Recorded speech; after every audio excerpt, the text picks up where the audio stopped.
Você já parou para pensar em como tudo o que a gente conhece sobre trabalho, produtividade e gestão começou? Houve um tempo em que o trabalho era artesanal, feito à mão, com calma, paciência e domínio completo do processo. Mas, de repente, o mundo virou de cabeça para baixo. As máquinas começaram a falar mais alto do que as mãos. A fumaça das chaminés tomou o céu das cidades. E o relógio passou a mandar na vida das pessoas. Esse foi o cenário da Revolução Industrial, o ponto de virada que deu origem à administração moderna. Foi ali que o ser humano aprendeu não apenas a fazer, mas a organizar o fazer. Nascia a arte e a ciência de administrar.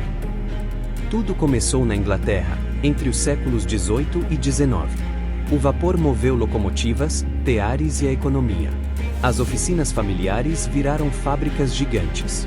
As cidades cresceram desordenadamente, atraindo multidões de trabalhadores em busca de emprego. E com isso, surgiram novos desafios, como coordenar centenas de pessoas.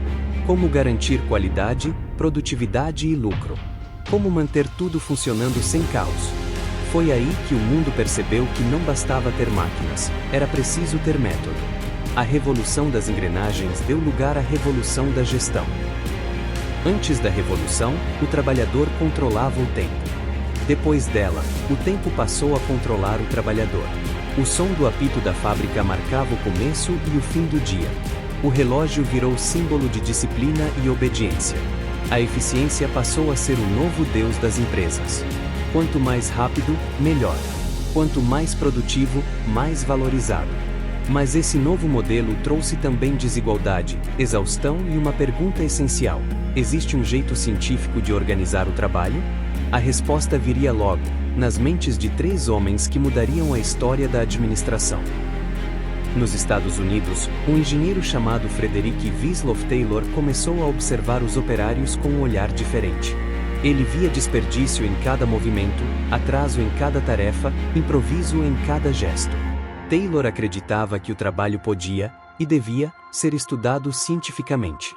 Assim nasceu a administração científica. Ele cronometrou tarefas, padronizou métodos, e transformou a intuição em dados. Pela primeira vez, o trabalho era medido, analisado e otimizado. Taylor criou 4 princípios fundamentais. Primeiro, estudar cientificamente cada tarefa. Segundo, selecionar e treinar o trabalhador certo para o trabalho certo. Terceiro, separar o planejamento da execução. Quarto, criar incentivos para aumentar a produtividade. O resultado? As fábricas explodiram em eficiência. Mas o preço foi alto. O ser humano começou a ser tratado como peça de engrenagem. Taylor acreditava no progresso, mas muitos o chamaram de frio. Ainda assim, ele colocou a administração nos trilhos da ciência. Enquanto isso, na França, outro engenheiro via a administração de cima, não do chão de fábrica, mas do topo da organização. Seu nome era Henri Fayol. Ele acreditava que administrar não era apenas controlar tarefas, mas planejar o futuro. Fayol criou uma estrutura clara e lógica para a gestão: planejar, organizar, comandar, coordenar e controlar, as famosas funções administrativas. E foi além.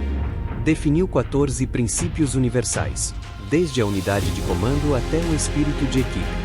Fayol via a empresa como um organismo vivo, onde cada parte precisava funcionar em harmonia.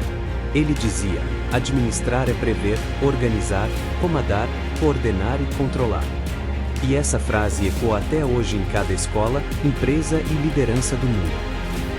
E enquanto Taylor e Fayol pensavam em eficiência e estrutura, na Alemanha o sociólogo Max Weber via a administração como um espelho da sociedade.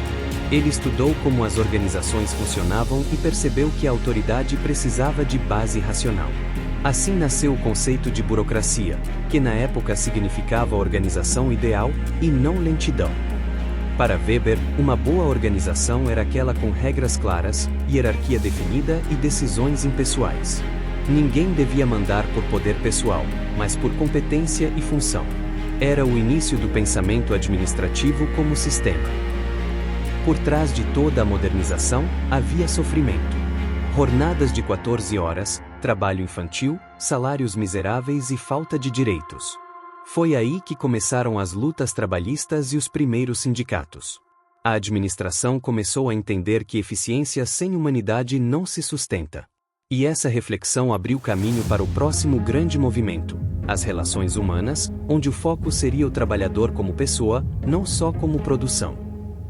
A Revolução Industrial foi o berço da administração moderna. Foi quando descobrimos que produzir exige método, que liderar exige lógica e que planejar é tão importante quanto agir.